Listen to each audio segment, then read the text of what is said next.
नमस्कार दोस्तों, आप देख रहे हैं रेल टेक इन हिंदी। दोस्तों, केंद्रीय कर्मचारियों की बहुत समय से मांग चल रही थी ओल्ड पेंशन स्कीम के लिए। और इसके लिए सरकार चाहती थी कि एनपीएस स्कीम में ही कुछ बदलाव किए जाएं।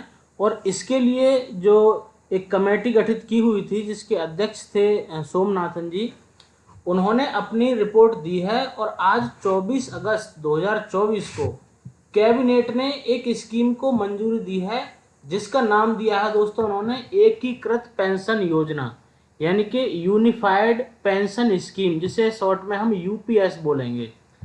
तो इस नाम से एक योजना को मंजूरी दी है। और इस योजना में क्या क्या है, देखिए, ये जो हम पीडीएफ आपको दिखा रहे हैं दोस्तों, ये प्रेस रिलीज इंफॉर्मेशन ब्यूरो यानी कि जो भारत सरकार का ही पोर्टल है उसकी है। और 24 अगस्त को रात में 8:33 पर उन्होंने इसको जारी किया है।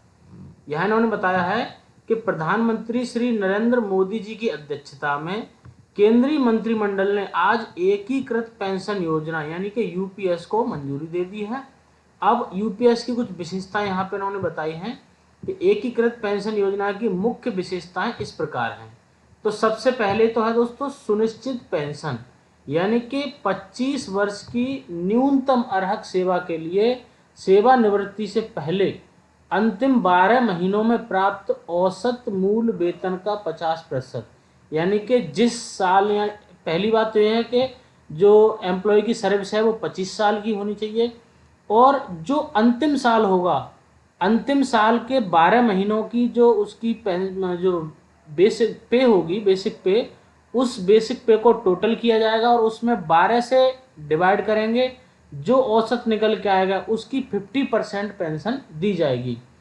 यह वेतन न्यूनतम 10 वर्ष की सेवा अवधि तक कम सेवा अवधि के लिए अनुपातिक होगा, यानी कि अगर आपकी सर्विस कम है उस हिसाब से आपको कम पेंशन मिलेगी। सुनिश्चित पारिवारिक पेंशन, इसमें दोस्तों परिवार के लिए भी पेंशन की व्यवस्था है कि कर्मचारी की मृत्यु से ठीक पहले उसकी पेंशन का 60%, यानी कि उसकी एम्प्लॉय की जो पेंशन होगी उसका 60% उसकी फैमिली को भी मिलेगी। अगला पॉइंट है इसमें दोस्तों सुनिश्चित न्यूनतम पेंशन। अब एक चीज और है दोस्तों, अगर न्यूनतम 10 वर्ष की सेवा के बाद अगर कोई एम्प्लॉय रिटायर हो जाता है तो उसको न्यूनतम 10,000 रुपये की पेंशन यहाँ पे बताई गई है। और अगर महंगाई सूचकांक की बात करें दोस्तों, सबसे ज़्यादा बात इसी पे होती थी कि महंगाई भत्ता भी इसके साथ मिलेगा कि नहीं मिलेगा।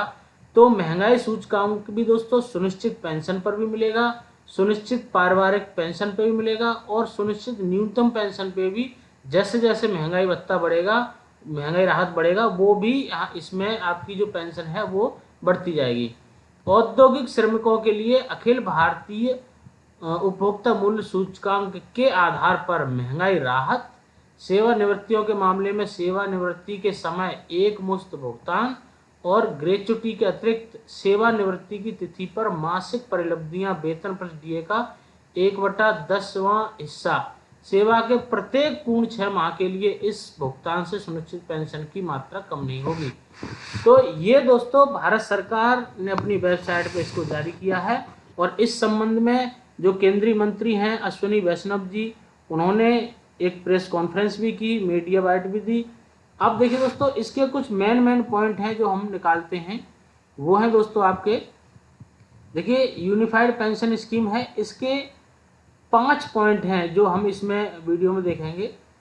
यूपीएस के 5 स्तंभ, यह योजना 1 अप्रैल 2025 से लागू होगी, यानी कि 1 अप्रैल 2025 से इसको लागू कर दिया जाएगा। सबसे पहला पॉइंट है कि 50% की सुनिश्चित पेंशन। तो यूपीएस अपनाने पर सुनिश्चित पेंशन मिलेगी। इसकी रकम सेवानिवृत्ति से पहले के 12 महीने के औसत मूल वेतन का 50% होगा, यानी कि अंतिम माह की जो आपकी पे होगी उसका 50% नहीं होगा, आपके अंतिम 12 महीनों की जो आपकी सैलरी है उसका बेसिक निकाला जाएगा, उसका 50% आपको पेंशन मिलेगी। 25 वर्ष तक की सेवा पर ही यह रकम मिलेगी और 25 वर्ष से कम और 10 साल से ज़्यादा की सेवा पर उसके अनुपात में पेंशन मिलेगी। और दोस्तों अगर बात करें कि अगर 10 साल से कम की अगर किसी की सर्विस है तो उसको पेंशन नहीं मिलेगी, उसके बारे में यहाँ पे कहीं भी जिक्र नहीं किया है। अब दोस्तों इसमें दूसरा पॉइंट है इसका दोस्तों, पारिवारिक पेंशन। तो किसी भी कर्मचारी के निधन से पहले पेंशन की कुल रकम का 60% हिस्सा परिवार को मिलेगा, यानी कि उसको जितनी पेंशन मिल रही थी उसका 60% हिस्सा उसके परिवार को मिलेगा। आगे बात होती है दोस्तों न्यूनतम पेंशन की, तीसरा पॉइंट है इसमें, कम से कम 10 साल की सेवा के बाद 10,000 रुपये प्रति माह की न्यूनतम पेंशन सुनिश्चित होगी। महंगाई भत्तों को जोड़कर आज के हिसाब से यह रकम 15,000 के आसपास होगी, यानी कि इसमें महंगाई भत्ता भी जोड़ा जाएगा। इसके अलावा दोस्तों चौथा पॉइंट है दोस्तों महंगाई दर के साथ इंडेक्सेशन, यानी कि उपरोक्त तीनों तरह की पेंशन यानी कि सुनिश्चित पेंशन, पारिवारिक पेंशन और न्यूनतम पेंशन के मामलों में महंगाई राहत यानी कि डीआर के आधार पर इन्फ्लेशन इंडेक्शन मिलेगा, यानी कि महंगाई बढ़ने पर आपकी पेंशन भी बढ़ेगी। पांचवा पॉइंट है सेवानिवृत्ति पर ग्रेच्युटी के अतिरिक्त एक मुश्त भुगतान, यानी कि ग्रेच्युटी का भुगतान तो होगा ही, इसके अलावा 6 महीने की सेवा के लिए वेतन प्लस डीए की 10% राशि का एक मुश्त भुगतान होगा, यानी कि हर 6 महीने का एक कैलकुलेशन की जाएगी कि हर 6 महीने पे वेतन प्लस डीए कितना था, उसका 10% ये रिटायरमेंट के समय पर दिया जाएगा। यानी अगर किसी की 30 साल की सर्विस है तो उसे 6 महीने की सेवा के आधार पर एक मुश्त भुगतान होगा। तो ये 5 पॉइंट दोस्तों इसके मेन पॉइंट हैं। इसके अलावा कुछ अन्य चीज़ें हैं जैसे 23 लाख कर्मचारियों को फ़ायदा, एनपीएस और यूपीएस का विकल्प। अब देखिए केंद्र सरकार के 23 लाख कर्मचारियों को इसका फ़ायदा मिलेगा। कोई एनपीएस में अगर रहना चाहता है दोस्तों तो वो उसमें रह सकता है, यानी कि मैंने देखा है कि बहुत सारे एम्प्लॉयज़ एनपीएस को ही बहुत अच्छी स्कीम बताते हैं, तो ऐसे लोग एनपीएस में रह सकते हैं। अगर यूपीएस अपनाना चाहें तो इसका विकल्प चुन सकता है। राज्य सरकारें भी इस संरचना को चुन सकती हैं, यानी कि राज्य सरकारों को भी छूट है, वो भी इस संरचना को चुन सकती हैं। अगर राज्य सरकार के कर्मचारी इसमें शामिल होते हैं तो 90 लाख कर्मियों को इसका फायदा मिलेगा। अगला पॉइंट है दोस्तों केंद्र का योगदान बढ़कर हुआ 18%। देखिए दोस्तों वर्तमान समय में क्या है कि एम्प्लॉय की बेसिक प्लस डीए का 10% एम्प्लॉय की सैलरी से डिडक्शन होता है और उस बेसिक प्लस डीए का ही 14% गवर्नमेंट देती है। तो अब गवर्नमेंट ने ये अपना जो शेयर है वो 18.5% कर दिया है, यानी कि कर्मचारियों पर इसका भार नहीं पड़ेगा।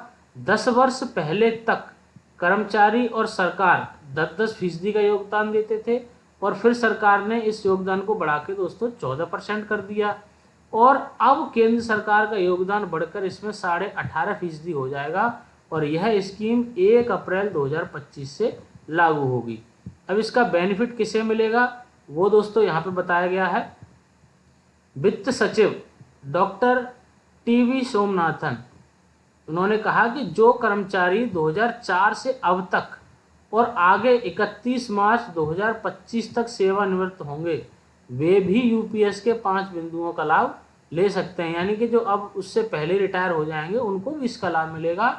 एरियर भी मिलेंगे, जो राशि उन्हें मिल चुकी है उसमें से नई गणना के मुताबिक रकम एडजस्ट होगी और एरियर्स के लिए 800 करोड़ रुपए रखे गए हैं। यह योजना पूरी तरह से वित्त पोषित है और केंद्र का पेंशन में जो योगदान बढ़ेगा उसके अतिरिक्त भार को वहन के लिए वार्षिक आधार पर 6,250 करोड़ रुपए रखे गए हैं। तो दोस्तों ये एक नई पेंशन स्कीम केंद्र सरकार ने जारी की है जिसको नाम दिया गया है यूपीएस।